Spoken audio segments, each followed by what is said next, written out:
You know, the whole point of this channel, besides entertainment, is to really make sure that we are safely using compounds the way they should be to get the best results possible, while also making sure that we do the least amount of harm possible. And this Elliott Dermond situation that has gone down really exemplifies the need to have a bigger conversation about this.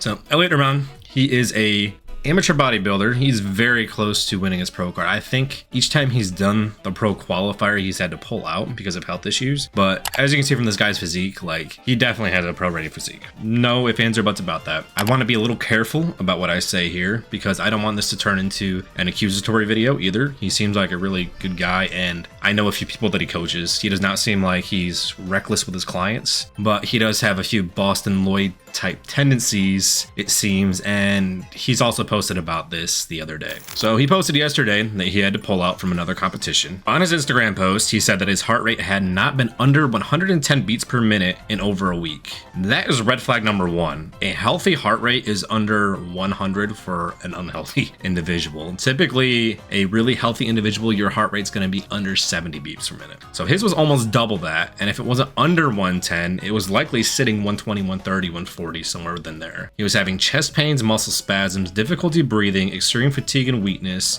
and could not sleep. Now, I don't know about you, but to me, that screams heavy stimulant use. I don't know if he's using DNP, but considering the next part, I would not be surprised if he was not leveraging that also. He said that he arrived at the hospital and discovered that he had blood clots in his lungs and heart that were putting his heart at serious risk, as well as rhabdo. Now, rhabdomyolysis is something that is not common. It is actually pretty hard to obtain. You have to be working in a very, very hot environment, so firefighters are susceptible to it. Endurance athletes that are riding miles and miles and miles a day, either running or riding bikes, are susceptible to it due to the muscle breakdown. So overworking puts you at risk for this because you're breaking down more muscle tissue than your body can repair. And combining the fact that he's taking a lot of PEDs, stimulants that are putting stress on his body, along with the heart failure it sounds like he was experiencing, and then you throw on all this extra edema that the kidneys are trying to filter on top of what he was experiencing, along with the drugs in place, this is just a recipe for disaster. And he admits in his post that he was taking a lot more compounds than he should have, not necessarily just AAS, but other compounds also.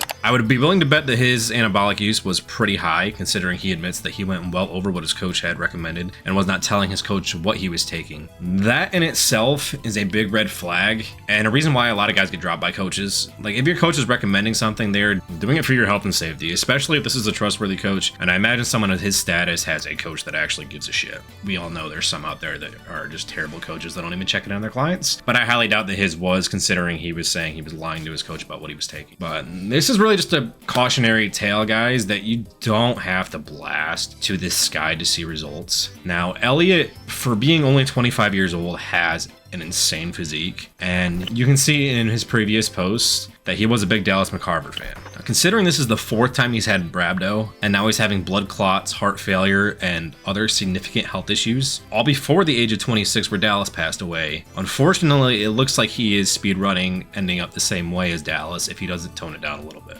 And I know that's harsh to say, but the reality is, like, this is nothing to sneeze at. And you think of Dallas and Boston were two of the young big guys that push doses really high, and the kidney issues and the heart issues are nothing to sneeze at. It will catch up with you, and it caught up to both of them before they turned 30. Now, that's something we don't want to see happen to him, and I hope that he has learned his lesson and comes down on it, but he's already putting at the end of the post that he's going to compete again in 25. Now, I'm all for shooting for your goals and all that, but he needs to significantly cut down his stimulant use and probably drop it down to close to TRT doses if he's going to do this safely. Otherwise, we might have a disaster on our hands. And the other thing we need to remember, guys, is this doesn't just happen overnight. If you look back at his profile in 2014, he had a great natural physique, and 10 years ago, he was probably 15, 16 years old. And between that and him turning 18, there is a very significant change in his muscle bellies and how he looks.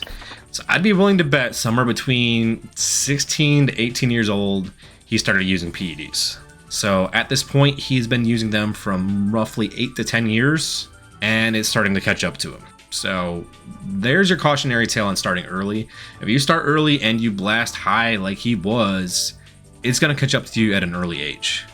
And life doesn't end in your 20s. Like, he has potentially another 50, 60, 70 years to live. He has a fairly big online platform right now. Getting the pro card is something that really matters to him because he's been working at it for a decade. But at the end of the day, if he just keeps this as a coaching business and helps other people, he can make so much money from sponsorships and other affiliate links and just his coaching and everything else, and provide a lot of value to the bodybuilding community without having to step back on stage. And with the state his kidneys are in at this point, with having rhabdo 4 times, having blood clots in his lungs, amongst other health issues, I just don't see it being a smart move for him to step back on stage, if we're being honest. If he was one of my clients, I would be highly advising to stop competing at this point. And I know it's the hardest thing to do, to tell a professional or about to be a professional athlete to give up on their dream, but you can't achieve that dream dead either. And it seems like every year the health issues are getting more and more severe. And when it comes to blood clots, there is absolutely no going back. If you get a DVT, a deep vein thrombosis, it breaks off and it goes into your lung or your brain the right way, you are dead on the spot and there's no coming back from it.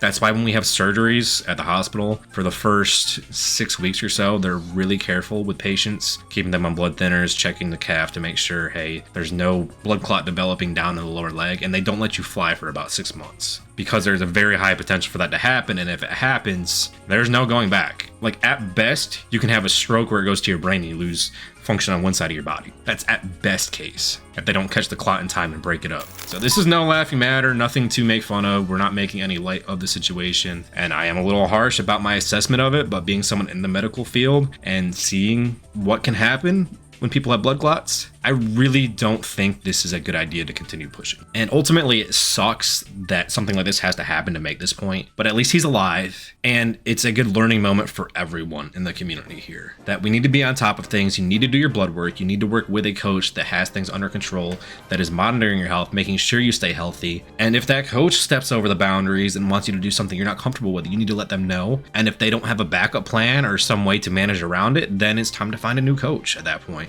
So I'd like to thank you guys all for tuning in. Go ahead, drop a like or a comment below. Let me know your thoughts on this and what your solution would be to this whole situation. Obviously, the easy thing would be just to hop off and never touch PEDs again and never compete again, but I don't think that's going to be his decision at the end of the day. And he's a grown man. He's going to make his own decision. We'll see what it is in the future, but I'd like to hear your guys' opinions on it and just kind of keep me in the loop on. And as a reminder, if you would like me to review your cycles or health protocols, you can do so in the Discord in the link down below in my description. I do a video every week where people send in their sample cycles or training plans. We review them. Colton puts out a community training plan every month in our training channel also. So it's a great community for the diet, the training, the PED aspects of everything bodybuilding, all within one spot where we can just talk about it and